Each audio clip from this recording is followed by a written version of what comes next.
Asia cup group match లోనే కాదు super 4 లోనూ భారత జట్టు పాకిస్తాన్ ను చిత్తు చేసింది. అయితే ఈ మ్యాచ్ లో దాయాది కాస్త పోటీనివ్వగలిగింది. ఫీల్డింగ్ లో 2 క్యాచ్లు వదిలేసిన ఓపెనర్ అభిషేక్ శర్మ బ్యాటింగ్ లో మాత్రం ప్రత్యర్థి బౌలర్లను కసిదీరా బాదాడు. అతడికి ఓపెనర్ గిల్ సహకరించడంతో భారత్ 6 వికెట్ల తేడాతో నెగ్గింది.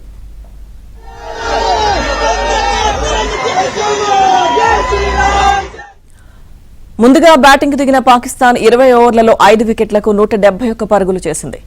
ఫర్హాన్ అర్ధ సెంచరీ సాధించాడు. దుబేకి 2 వికెట్లు దక్కాయి. ఆ తర్వాత ఛేదనలో భారత్ 18.5 ఓవర్లలో 4 వికెట్లకు 174 పరుగులు చేసి గెలిచింది. ప్లేయర్ ఆఫ్ ద మ్యాచ్ గా అభిషేక్ నిలిచాడు.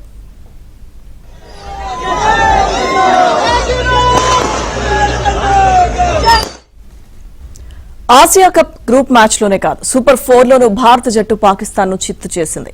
అయితే ఈ మ్యాచ్ లో దాయాది కాస్త పోటీనివ్వగలిగింది. ఫీల్డింగ్ లో 2 క్యాచ్లు వదిలేసిన ఓపెనర్ అభిషేక్ శర్మ బ్యాటింగ్ లో మాత్రం ప్రత్యర్థి బౌలర్లను కసిదీరా బాదాడు. అతడికి ఓపెనర్ గిల్ సహకరించడంతో భారత్ 6 వికెట్ల తేడాతో నెగ్గింది.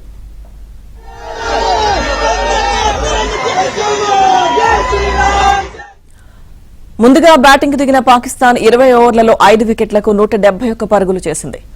ఫర్హాన్ అర్ధ సెంచరీ సాధించాడు. దుబేకి 2 వికెట్లు దక్కాయి. ఆ తర్వాత ఛేదనలో భారత్ 18.5 ఓవర్లలో 4 వికెట్లకు 174 పరుగులు చేసి గెలిచింది. ప్లేయర్ ఆఫ్ ద మ్యాచ్ గా అభిషేక్ నిలిచాడు.